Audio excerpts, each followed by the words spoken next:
Hi, everyone. Welcome. Thank you so much for joining today. As you're entering, feel free to introduce yourself in the chat. Let us know where you're coming from and, what organization you're from and where you're joining us from. We're so excited for you to join us today.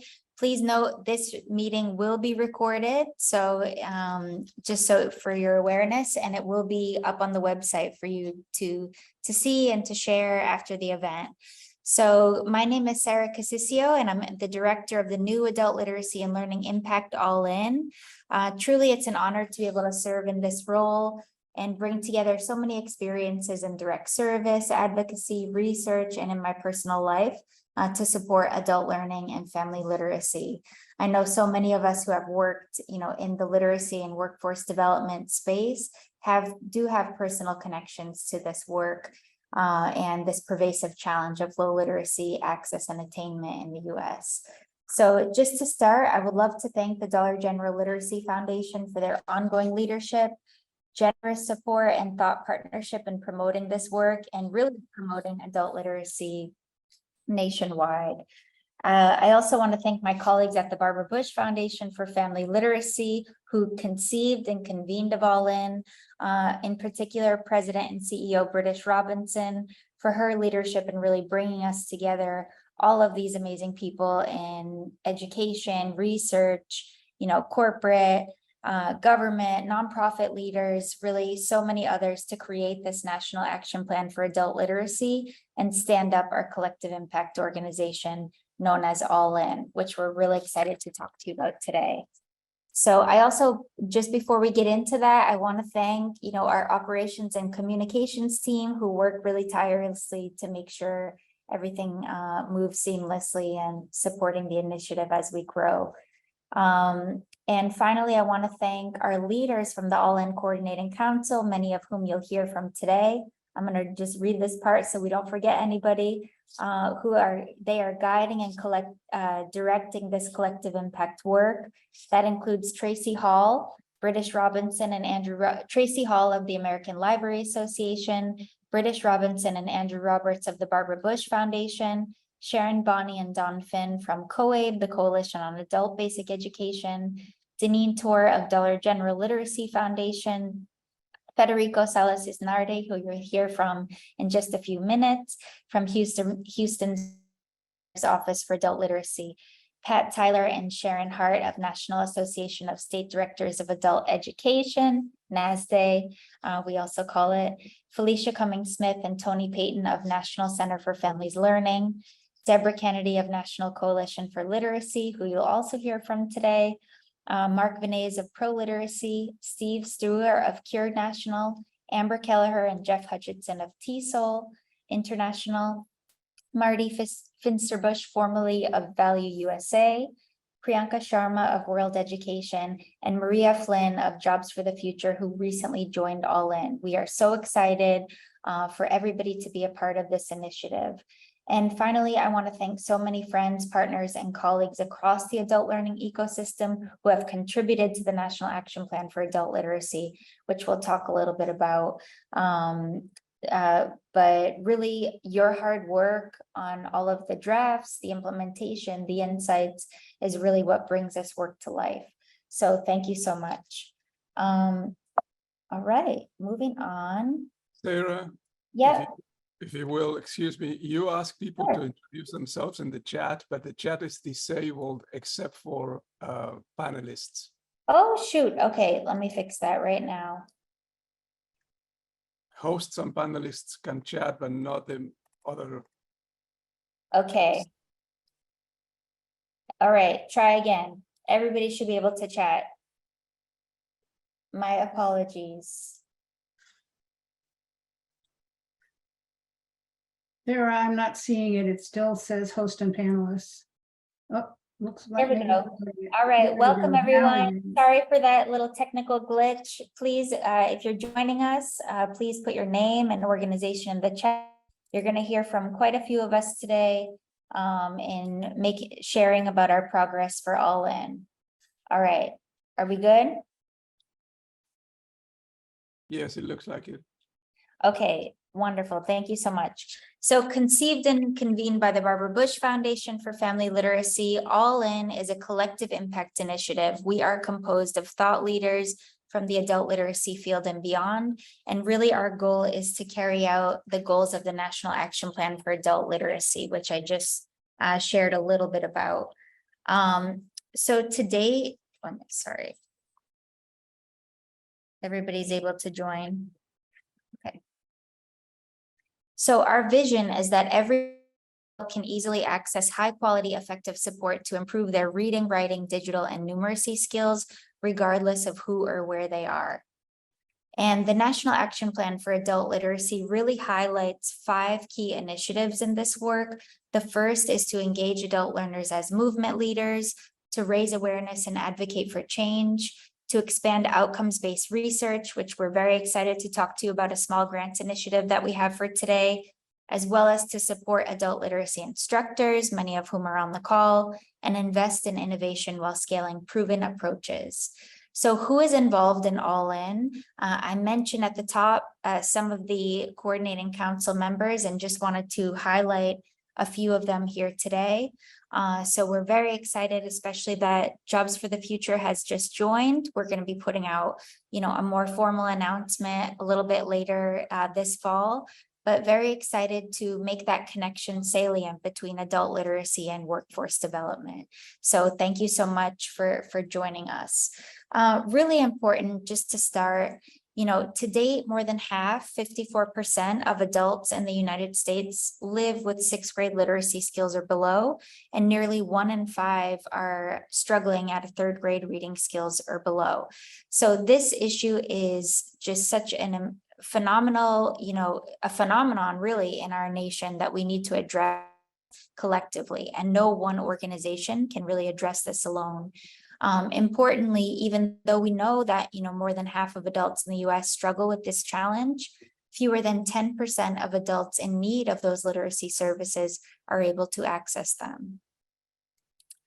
And we know, data shows that improving adult literacy skills has the potential to impact so much. For example, we had produced a Gallup study in 2020 that showed on an annual basis, we're losing approximately $2.2 trillion per year because of low literacy rates in this country. And that is just part of the economy. We also know that there's a connection between literacy and civic engagement, literacy and health, literacy and community safety. It has the power to help us reduce recidivism. And also we know that literacy, the mother's literacy or a caregiver's literacy is a major predictor of children's academic outcomes, right? So really thinking about that adult and family literacy approach and the need to address this. This really is too big of a challenge to tackle alone, which is why we have this collective impact initiative. And we do need that broader coalition of willing philanthropists, corporate partners, nonprofit leaders and education leaders to join us. So very excited to pass it over to my colleague at the Mayor's Office of Adult Literacy in Houston, Federico Salas-Isnardi, who's going to share more about our shared challenge as well as the potential to address this issue together. So thank you so much. I'll pass it to you, Federico. Hey, thank you, Sarah, and welcome everybody. I see a full room of 125 people. So glad that all of you are interested in what is happening at the national level with the National Action Plan for Adult Literacy. I am Federico Salas-Isnardi, and I am the director of the Mayor's Office for Adult Literacy, which we call MOLE, here in Houston, Texas. I'm also a member of the All In Coordinating Council, which we call COCO. My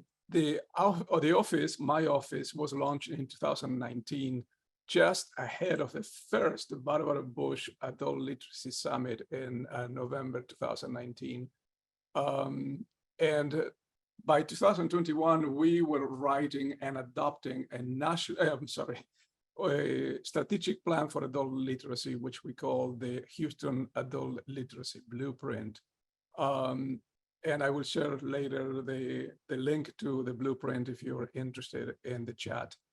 The blueprint was adopted in 2021 as a 15-year strategic plan to address the issues of low functional literacy in Houston. And we are very proud that the conversation has changed in a way. And now we are looking at talking about literacy everywhere we go, and talking about literacy with people who normally don't understand literacy, or for whom literacy is not their charge. They don't do literacy, but in a collective impact model, everybody is working with the same adults. So those adults that we serve in literacy programs maybe actually be also served by the health providers, our partners throughout the community. Our mission is very similar to that of the National Action Plan, even though our goals are different. They are aligned in a way.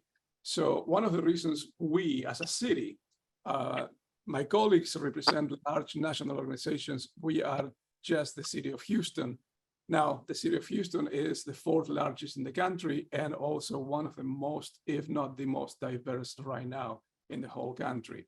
So we are participating actively in the implementation of the National Action Plan because we share the philosophical commitment to collective impact and a core central belief that literacy is a matter of systemic equity and that you cannot address issues of poverty, intergenerational poverty, without literacy.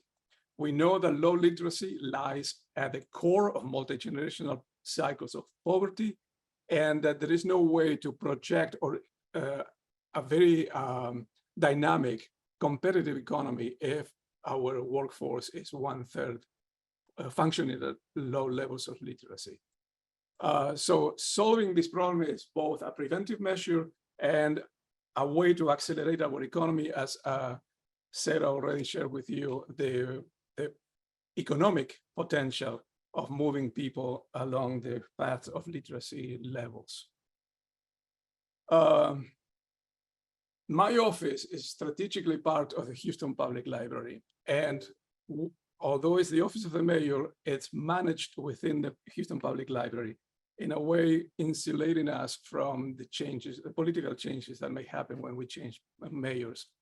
But libraries are trusted, to begin with, trusted institutions, but are also at the center of their communities.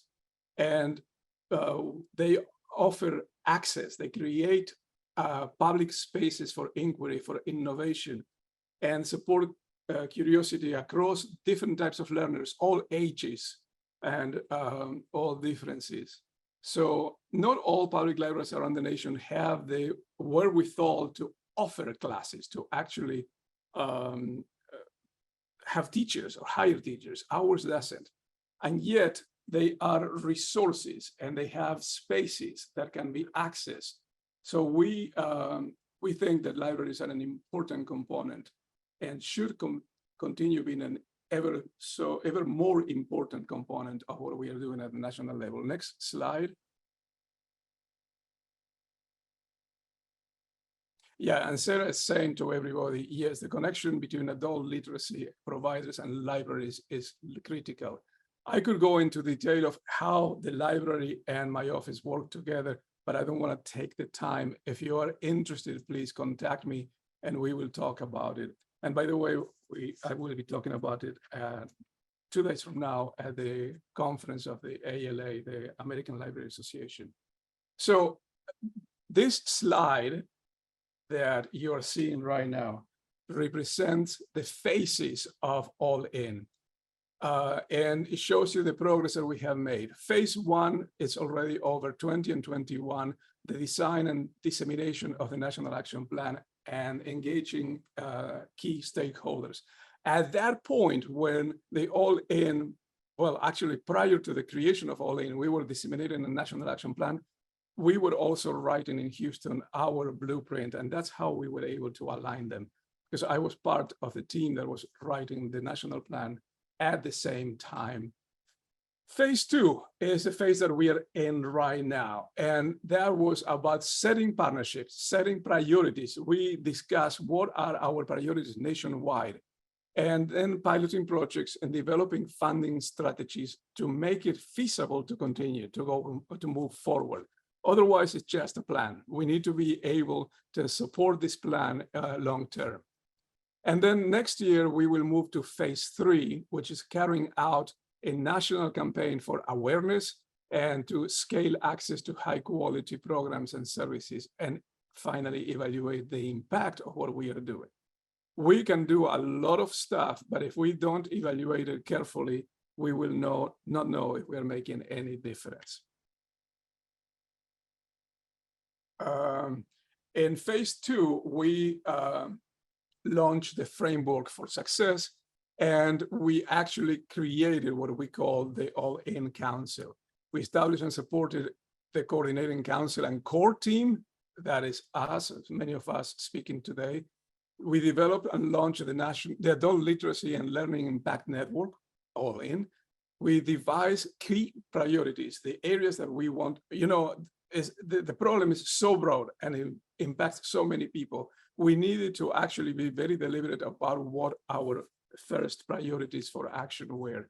So we devised those priorities, and then finally, we launched a bipartisan, we didn't launch it, but we were part of the launching of the bipartisan Senate caucus on adult literacy, which is, I think, a very important development that all of us should be aware of, because each one of us should be talking to our state senators to support and get involved in the Senate caucus on adult literacy.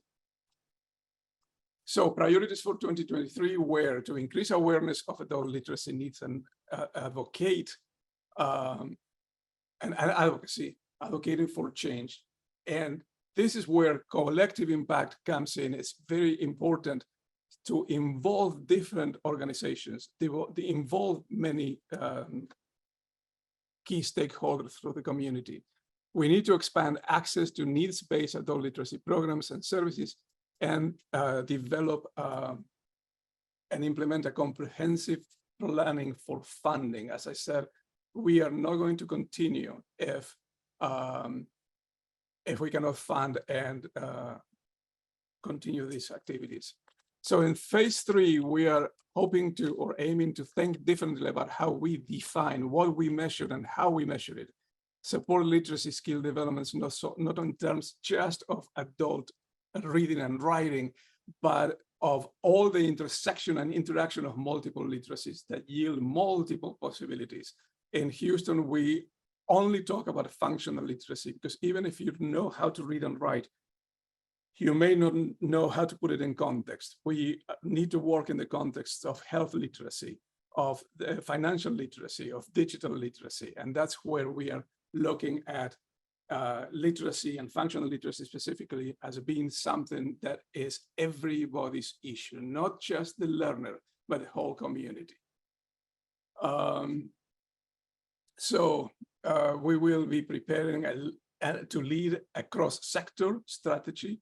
Again, everybody needs to be part of it, and solve this challenge not only by referring to individuals, to existing programs, but also co-designing programs with innovation and integration opportunities. For example, design a program in collaboration with health providers or with financial services providers.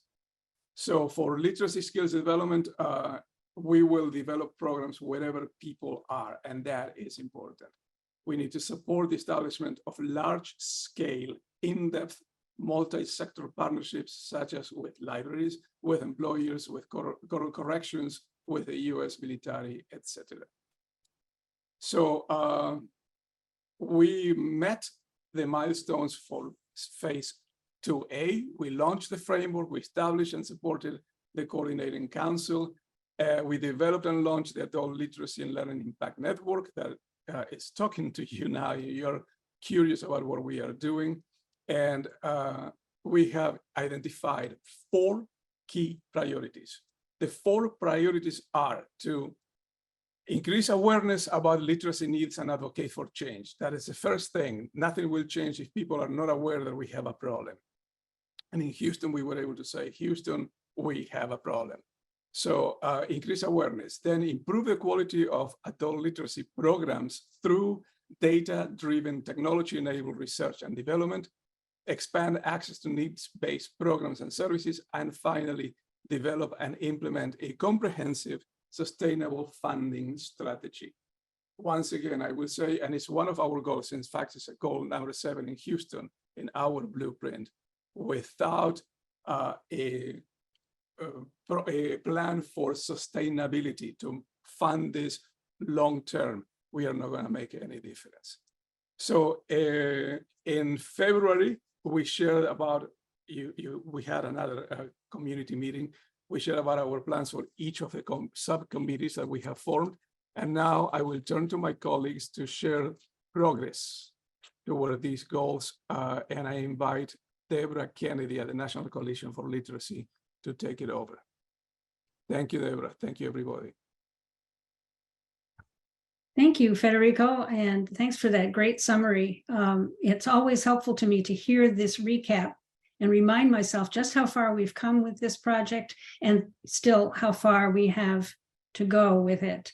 I'm Deborah Kennedy. I'm the Executive Director of the National Coalition for Literacy, the NCL, which is an alliance of the leading national and regional organizations that are dedicated to advancing adult education, workforce development, family literacy, and English language acquisition in the U.S. We work collaboratively with our member organizations and other advocacy organizations and individuals to ensure that leaders and legislators at the national level make informed decisions about policies, regulations, and funding for adult education and family literacy. We envision a nation in which all adults are able to fulfill their potential and meet their goals through access to high-quality adult education and literacy services provided, and this is really the key, provided by an integrated and well-developed system.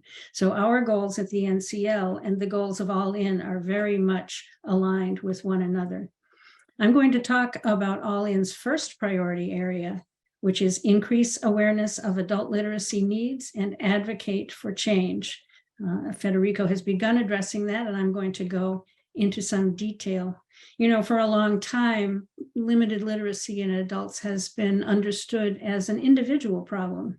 Explicitly or implicitly, many people understand that individuals should have learned more while they were in elementary and secondary school, or that by the time they're adults, they should have better skills.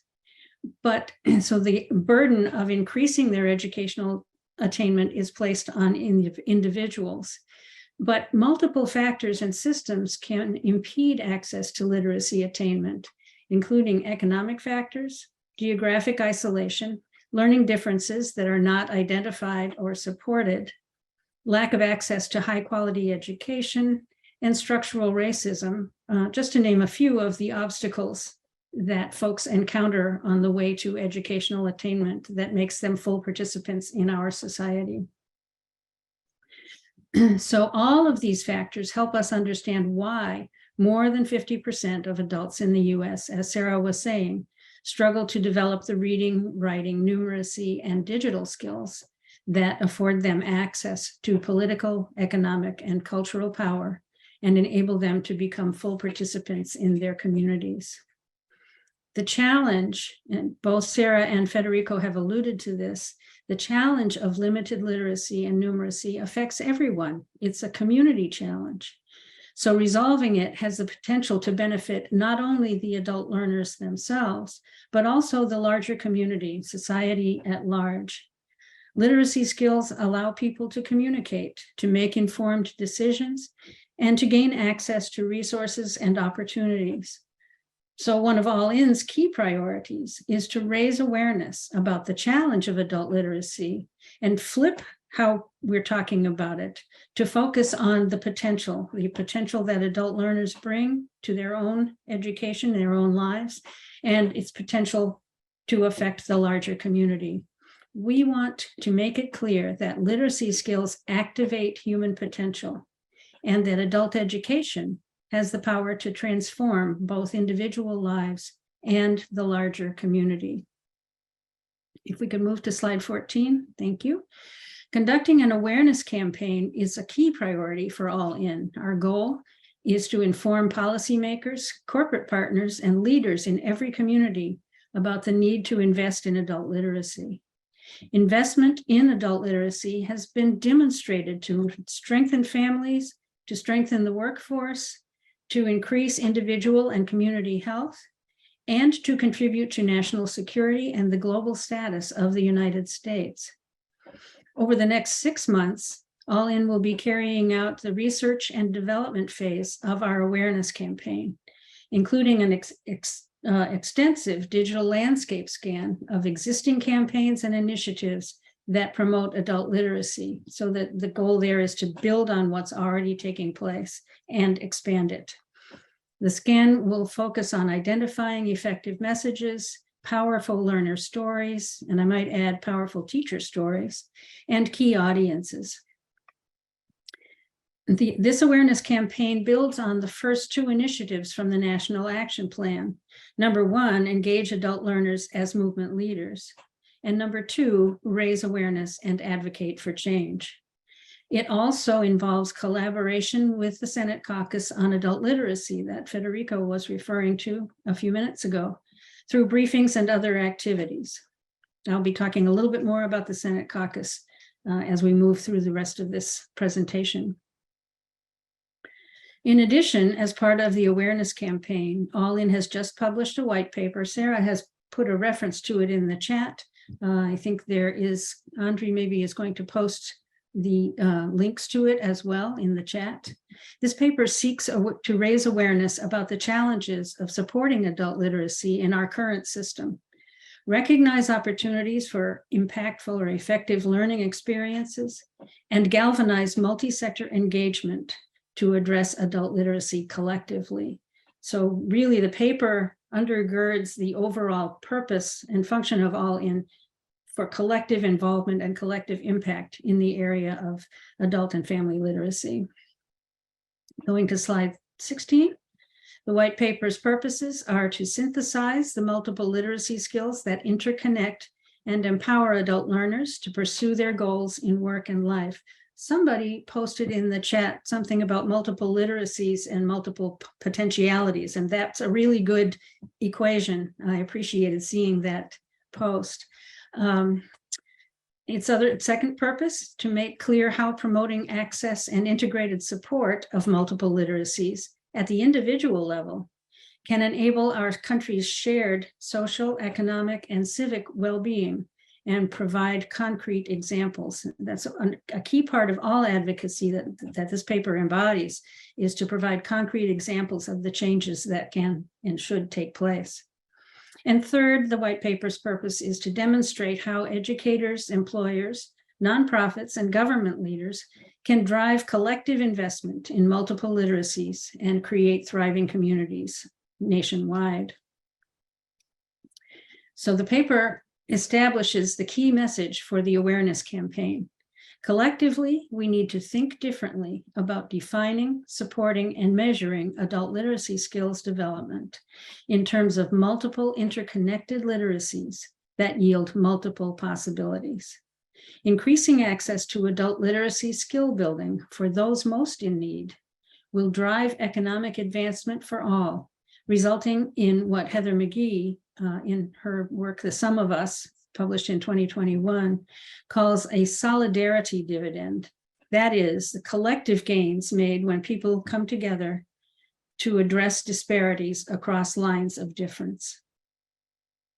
The reviewers for the white paper, you can see a list here on the slide. It was an extensive list of people from a number of different backgrounds with expertise in a number of different areas, including education, nonprofit, government, and corporate sectors.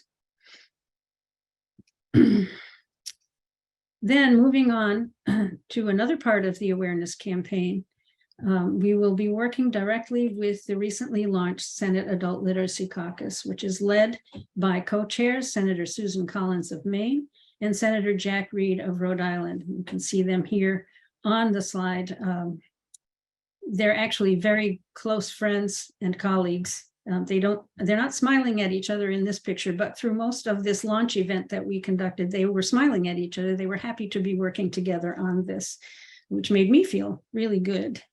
The current members of that caucus, in addition to Senator Collins and Senator Reed, are Senator Bill Cassidy from Louisiana, Senator Ben Ray Lujan from New Mexico, Senator Lisa Murkowski from Alaska, Senator Alejandro Padilla from California, Senator Tina Smith from Minnesota, and Senator Todd Young from Indiana. So if you're in one of those states, be sure to pop them a thank you note to thank them for their involvement in this. And if you're not in one of those states, be sure to pop your senators a little note that encourages them to find out more about this caucus and participate in it. The launch of this caucus has added the leadership and the creative problem-solving power of the Senate to our efforts. We're planning a briefing in early fall. It looks like it's going to take place during Adult Ed and Family Literacy Week, which is the third week in September, to explore the state of adult education in the United States from multiple perspectives. We also aim to connect with agency leads in the departments of education, commerce, and labor, because this really is a cross-sector issue. And as I think many of you listening in today are aware, the WIOA legislation is directly relevant to those three departments in particular. So we've got a lot of exciting communication activities planned and going on, and we welcome you to contact us with questions and suggestions. The email address is allin@barbarabush.org. Now I'm going to turn it back to Sarah. She's going to talk a little bit about digital equity. Thank you all. Thank you so much, Deborah and Federico. So moving along here, we just want to share too, as part of awareness, as part of the work of All In, we are really a thought partner with all of you, individual programs and states. And many of our organizations that are affiliated with All In are leading efforts to advance digital equity nationwide. And we just wanted to highlight a few of our coordinating council members who are leading work in digital equity. And so the state digital equity planning is now underway.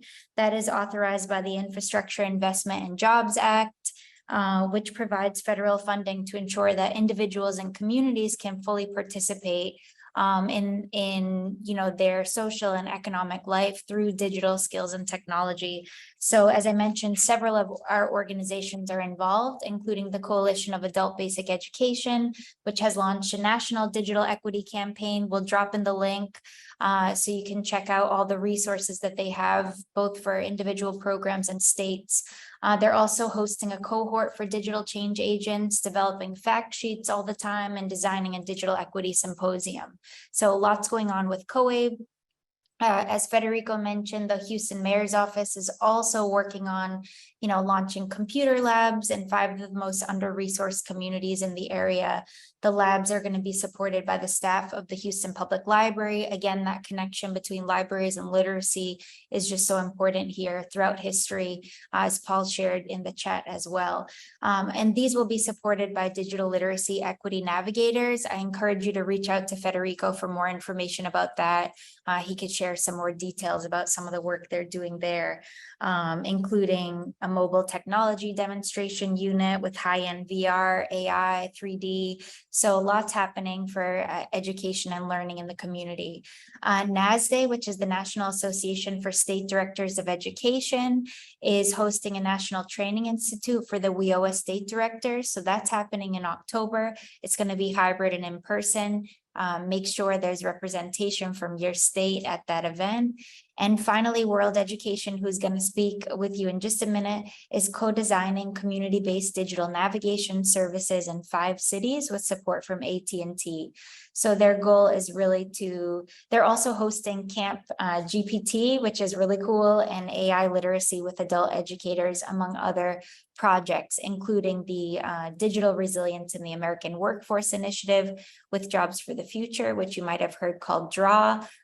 There are so many incredible professional learning resources for educators that are available for free through that project, which is funded by Octave. So we'll drop the links in the chat. There's just so much happening with all of our coordinating council members. And again, part of our effort as All In is to raise awareness, coordinate efforts, and make sure we're all kind of on the same page. So I'm going to pass it over to Priyanka Sharma of World Ed, who's going to talk a little bit about priority 2, moving from awareness to our data and research initiative. Thank you, Sarah, and thanks everyone for joining us today. It's been an incredible honor for World Education to be part of All In, and especially for me to be part of the Coordinating Council. And as our work of All In sort of matures and progresses, it has been a pleasure to work with all the organizations that are part of All In so that our efforts are not duplicated but amplified with each other's deep partnership. In the spirit of that partnership, I'm also part of World Education is also part of this priority 2, which focuses on improving quality of adult literacy programs through data-driven and technology-enabled research and development projects. And one of the first things that we're undertaking there is starting a small grants program that promotes innovative research and development in adult literacy. And this subcommittee of All In is focusing on that as one of our first tasks together. And World Education is pleased to work with All In and all the COCO members to launch something today and this call. And to get us more in-depth information around that, I want to introduce my wonderful and brilliant colleague, Jen Bannock. Jen, take it away. Great, thank you. Thanks, Priyanka. Thanks, Sarah. So this initiative offers an opportunity to lend empiricism to the inquiry and reflection that guides the decisions and actions that teachers make every single day. The overarching goal is to support researcher-teacher partnerships to unearth innovative adult literacy instruction and programming that's happening right now. The expected approach is community-engaged research, which is a collaborative and participatory approach to research that emphasizes active involvement of researchers, practitioners, and community members in the research process in order to address educational challenges and promote positive change. It's an approach that's mutually beneficial to both the researchers and the community partners that are involved. It involves going beyond traditional research methods and incorporating the knowledge, perspectives, and expertise of teachers, recognizing the value of local knowledge, cultural context, and lived experiences in generating meaningful insights and solutions to educational challenges. Through collaborative efforts and shared decision-making, community-engaged research in education aims to enhance the effectiveness and sustainability of educational practices and policies that are responding to the literacy challenges that have been discussed already on this call, ultimately contributing to the well-being of individuals and communities. Proposals reflecting a range of approaches to community-engaged research are invited, including broadly framed research practice partnerships and more specifically defined methodologies like action research or participatory action research. So the timeline for this work ahead is, you can see on the screen here. We'll be sharing out all of the materials. I actually chatted the link just a few minutes ago to the landing page where you can access all the materials, but we'll be disseminating these materials through our networks, collectively World Eds, and then collectively all the All In partnerships networks. We will be soon sharing out some media that you can use to describe the initiative beyond just what you can find on the website. And we hope that you will spread the word. From mid-September to October, we will be evaluating the proposals, announcing the awards in mid-October, and we expect the research to start soon after and to have made significant progress or reach some sort of conclusion by April. So for those researchers on the call, this is why we are calling this they're small grants. They're intended to support focused questions, research questions that can be accomplished or answered in a short amount of time. On the next slide, there's just a little bit more information. The total amount to be awarded is $75,000. We expect the proposals in the budget to reflect a dollar amount requested out of this pot that's achievable with the amount that you request. There's more information about how the proposals will be evaluated through the materials that you can reach through either the link that I shared or through the QR code on the screen. But the most important thing to take away for this is that proposals should describe community engaged research, which is collaborative and participatory and emphasizes the active involvement of researchers, education leaders, community members in the research process in order to address this issue around literacy that we've been talking about today. If you have any questions, you can reach out to me directly. I'll put my email in the chat. And again, we appreciate you spreading the word about this initiative. Thanks so much.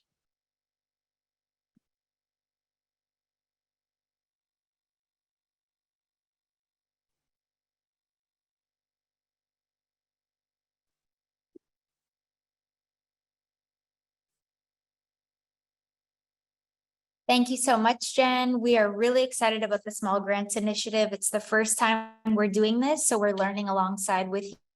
We're thrilled to have World Education as our research partner and evaluator of all the submissions. So I'm sure there may be many questions. We welcome you, to check out the materials and reach out to Jen or myself with any questions that you may have. Now I'm super excited to pass this off to Tracy Hall and Vanessa Lambright of our partner in Charleston, South Carolina. They're going to talk about our work on priority 3, which is access to adult literacy and attainment.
Tracy, if you're still on the call, we welcome you to join us and talk a little bit about our work in access to adult literacy.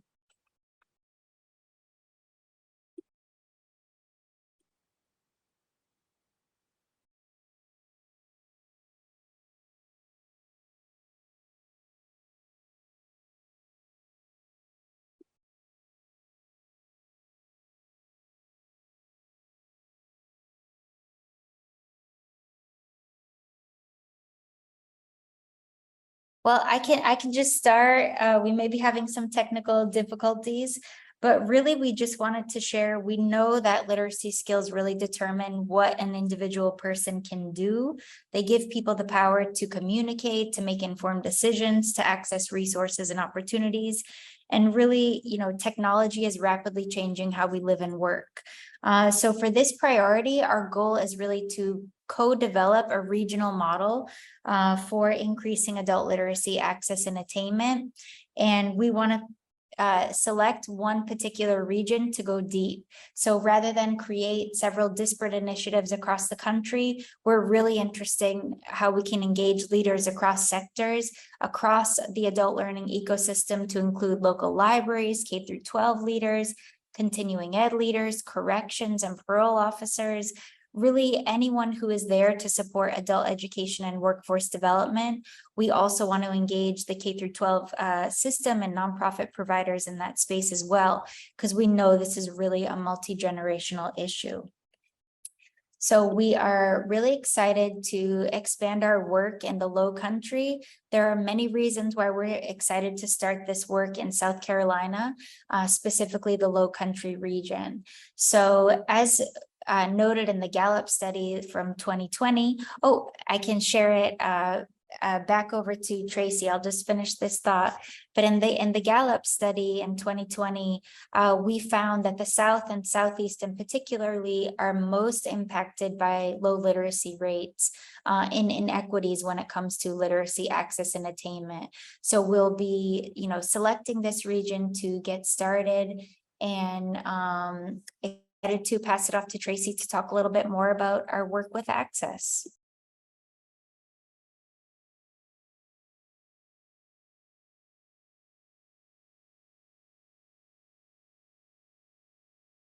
We still cannot hear you, Tracy.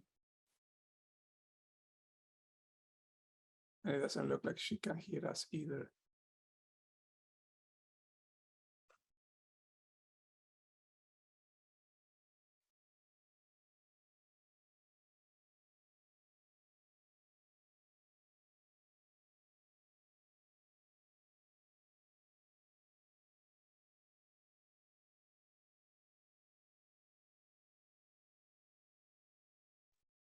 You're muted, Sarah. We can't hear you, but I can see your mouth move.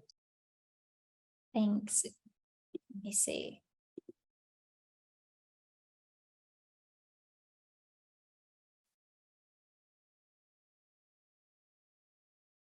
Oh, Tracy's going to join us in the chat. Okay, let me see if I make her co-host. Are you able to unmute now? Let me try.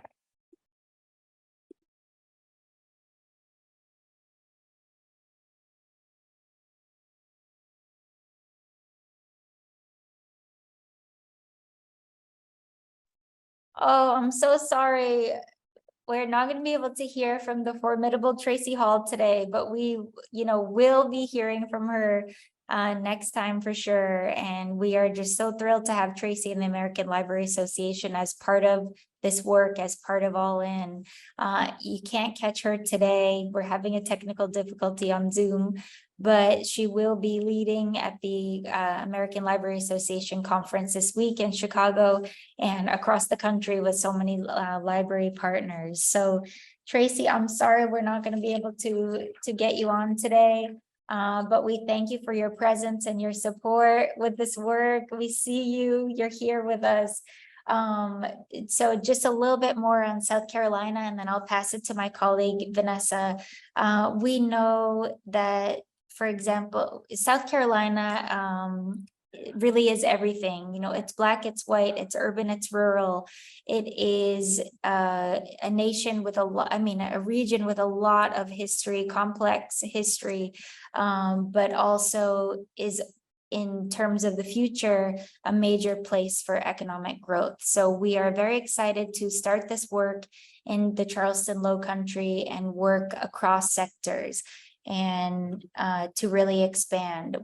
Our collective impact strategy is really driven by a common agenda to address low literacy rates and attainment. And that means on a multi-generational level. We are working to develop shared measurement metrics with many stakeholders in the community, as well as initiate some mutually reinforcing initiatives.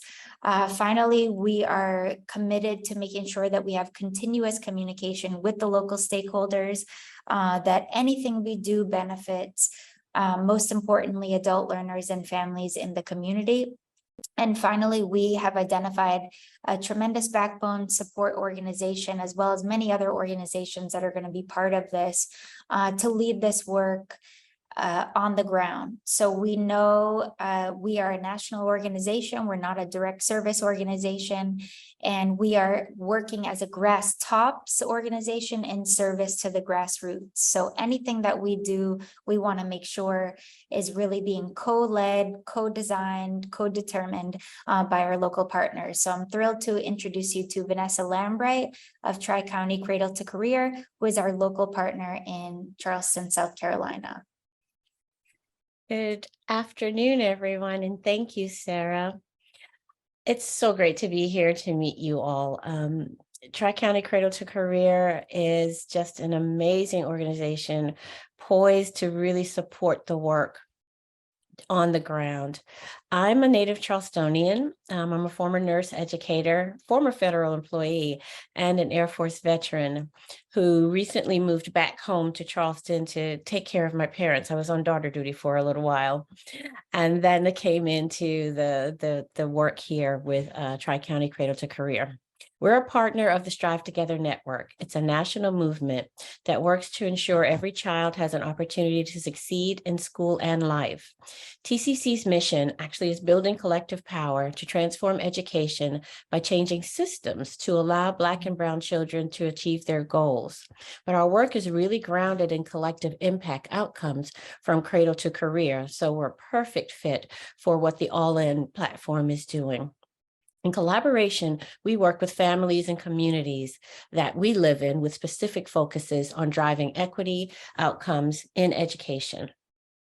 So we will serve, as Sarah said, as the backbone organization in collaboration with several diverse stakeholders here in Berkeley, Charleston, and Dorchester counties, and this is known as the Lowcountry. And our partnership is truly going to be an example of how All In can work at the grass tops in service to us here in the Lowcountry with the grassroots work to collectively increase adult literacy and meet the goals of our National Action Plan for Adult Literacy. So I have to tell you, we were first introduced, I believe there was about a year and a half where there were conversations back and forth, and had a convening in March, and I was absolutely blown away. Not only did I hear, but I felt the why, and it's on a deep and personal level, as you've seen with the statistics for the literacy rates here in South Carolina. But I was so inspired that I came back, and in keeping with the collective impact model, I invited others to partner with us in moving this work forward. Winston Churchill once said that we make a living from what we get, but we make a life from what we give.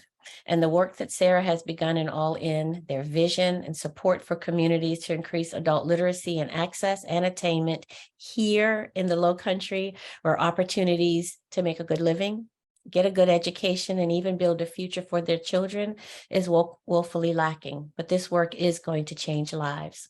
Charleston, as I said, is my home. And we know this, that the Lowcountry is actually a microcosm of society, and it has left too many of us and its own behind and without. I'd go as far to say that we're ground zero when you consider our city's history and its current state. But looking at the data, the stakes couldn't be higher, and we are all so encouraged by the work that's already moving forward. With All In's framework and strategy, it's so impressive because, as I said, this grass top approach is conceptualizing the work, finding the need so that we collectively can operationalize it to reshape our future here. And it's such a gift. I'm so excited for the scores of families and communities that we will change because of the work we're here to do together. As I said, I'm so excited about this initiative. We are currently working collectively to help raise funds to support our work, beginning with this landscape that Sarah talked about, and I think we'll hear more about Tracy in the future. And I just look forward to continuing this conversation, meeting you all down here in Charleston. And at that point, I'm going to pass this on to British Robinson, the president and CEO of the Barbara Bush Foundation, whose vision sparked all of this work and will continue to light the way for years to come.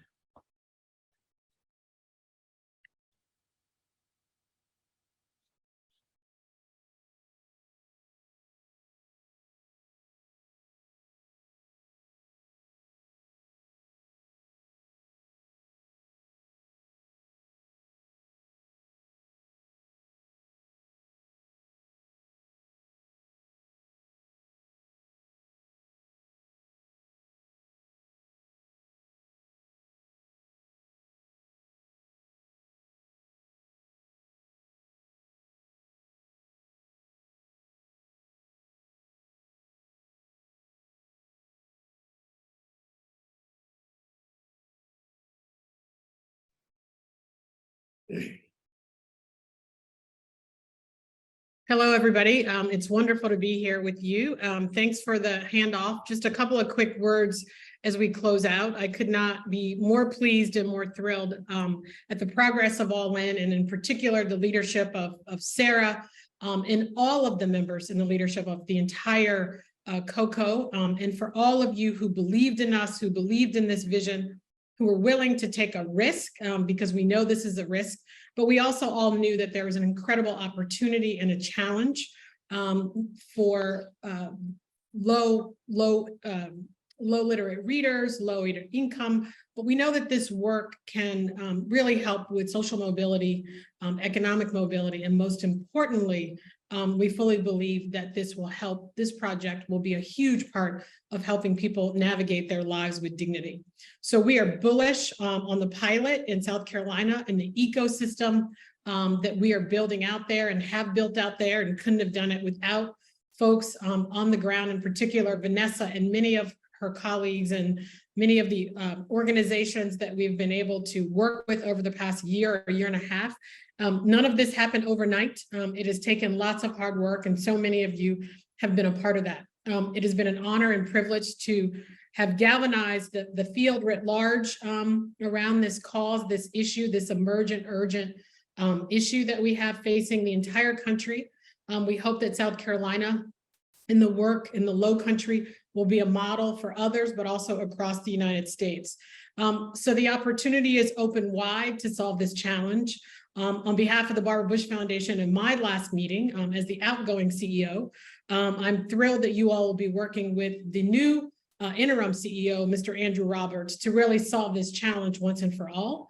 I will be cheering you all on from the sidelines, and I know that you will be quite successful. So thank you again for allowing me to be a part of this incredible initiative, and I'm just absolutely thrilled with where we are, and I look forward to watching you from the sidelines and all the future around changing lives going forward. Thank you. Back to you, Sarah. Thank you, British, and thank you to all of our panelists. I think you can all see through Zoom is sort of a representation that inclusion, equity, making sure we have representation from everyone involved takes time. There's some, technical difficulties, some challenges, but, we persist all together, and we really thank you all for joining and being part of this movement. We do view it as a movement. Our National Action Plan goals include plan for 5 years, although we know this work will likely extend beyond that. So I can safely say, we've been at this about 6 months. We're really just getting started. We welcome you to please share the information about the small grants with your colleagues. They are, relatively small grants. As Federico shared, part of our goal is to continue raising funds.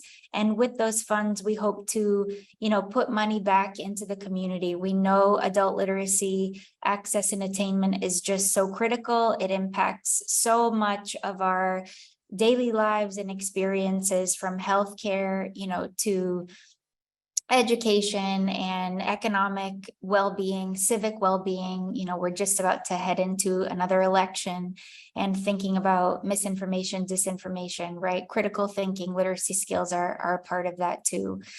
So we welcome you to stay in tune with us. We'll continue to have these community updates and share through our newsletter, through email. So please sign up to register and be part of All In. This meeting will be recorded, and we will make sure to keep the communications open. And you can think of this as your collective impact initiative too, because it really will take all of us to solve this challenge. So thanks for the links. We'll make sure to put everything into a curated list and send it out with the recording. With that, I just, I'm so thrilled to be able to lead this work in collaboration with so many stellar visionary people. So we'll hear from all of you again. Thanks so much.